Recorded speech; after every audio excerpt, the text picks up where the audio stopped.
Olá, meus amigos, tudo bem? Pessoal do sétimo ano, hoje nós estamos tratando do conjunto dos números racionais. É o capítulo 6 do nosso livro 2 de matemática. Livro novo, livro com cheirinho de novo, tá certo? Espero que vocês já tenham assistido às aulas do SAIS. E o tio J está aqui só para complementar, só para tirar algumas dúvidas, explicar de uma outra maneira, tá bom? Vamos lá, o livro de vocês traz algumas figurinhas e uma figura parecida com essa que vocês estão vendo aqui, ó, certo? Você tem, se você imaginar que essa figura ela é uma barra de chocolate com cobertura de morango, né? Essa barra de chocolate ela teria 4 pedaços, mas só tem 3 agora, certo? Alguém comeu o outro pedaço? Não fui eu. Será que fui eu? Não fui eu que comi esse 4º pedaço. Mas só para raciocinarmos, nós tínhamos uma barra de chocolate dividida em 4 pedaços e foi comido um pedaço. Sobraram 3 pedaços dos 4 que existiam. Gente, isso que nós estamos falando é a fração como relação entre parte e todo. Nós estamos estudando sobre frações, né? A cada pedaço dessa barra de chocolate representa a fração do chocolate, uma fração do chocolate, tá bom? Tudo bem? E aí é o seguinte, como é que nós estruturamos essa fração? Dessa maneirinha aqui, ó. Eu falei para vocês na aula de raciocínio lógico, dei um exemplo para vocês, tá certo? Eu tenho um número em cima, um número embaixo, uma barrinha que separa esses dois números. Vocês já estudaram isso também no 6º ano. Foi ou não foi? Né? Esse número que fica em cima, ele é conhecido como numerador. O número que fica embaixo, denominador. Certo? E esses números, eles têm esses nomes e também têm os seus significados. Tá certo? O número, esse denominador aqui, o número que representa o denominador, ele sempre vai representar em quantas partes o inteiro foi dividido. Nesse nosso exemplo, o inteiro é justamente a barra de chocolate com cobertura de morango. E a barra de chocolate com cobertura de morango, no caso o inteiro, foi dividido em 4 partes iguais. Tá certo? Foi uma parte, 2 partes, 3 partes, 4 partes. Portanto, em quantas partes esse inteiro foi dividido, será o número que representará na fração o denominador. Muito bem. Professor, e o número de cima? O numerador? O numerador ele vai representar justamente as partes consideradas, as partes retiradas, ou as partes que sobraram. Nesse caso aqui, ele está representando as partes que sobraram. 3/4, 3 pedaços dos 4 que existiam.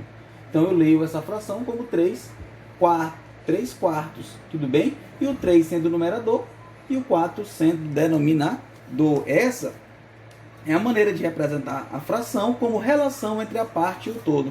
Eu tenho a parte da fração em relação ao todo. Eu tenho 3 partes em relação ao todo, que eram 4 partes. Tudo bem, gente? Espero que tenham compreendido.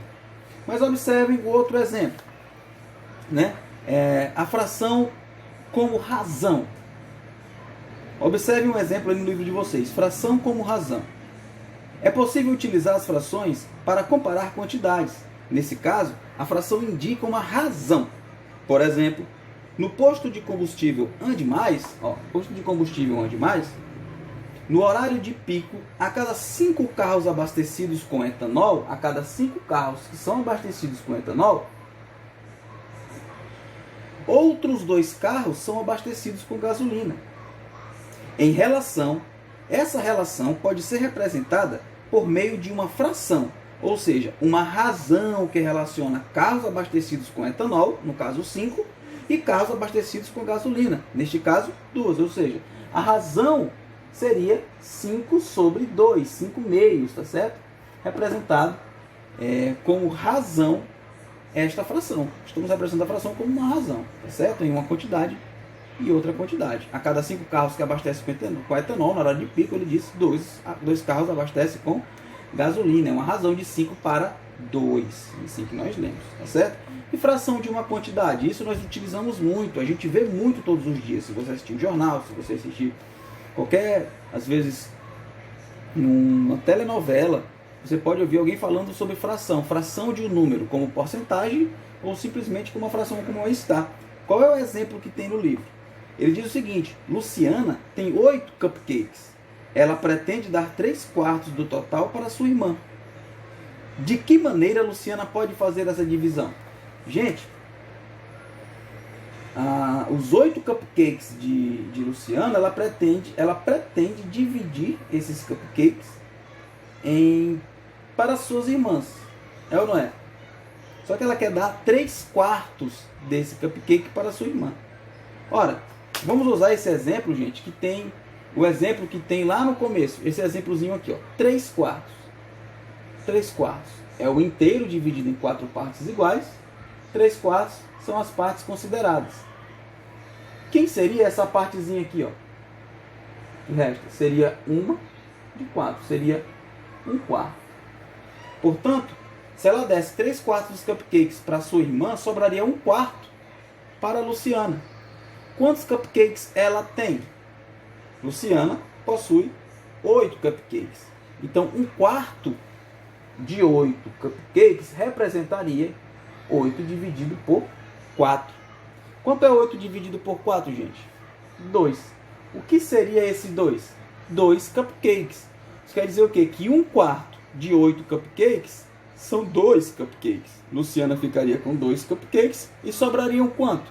Se ela tem 8, tira 2, sobram 6. 6 seria justamente 6 cupcakes, seria justamente 3/4 de 8. Beleza? Ok?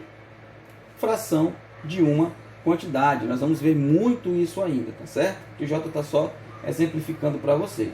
E fração de um quociente. O que seria isso? Quociente, se vocês lembrarem, é o resultado de uma divisão. E a fração, na verdade, ela é a divisão entre dois números, assim como a razão também. Divisão entre dois números. Olha isso, 1/4 de 8. O que foi que aconteceu aqui? Utilizamos o sinal de divisão para resolver. Mesma coisa.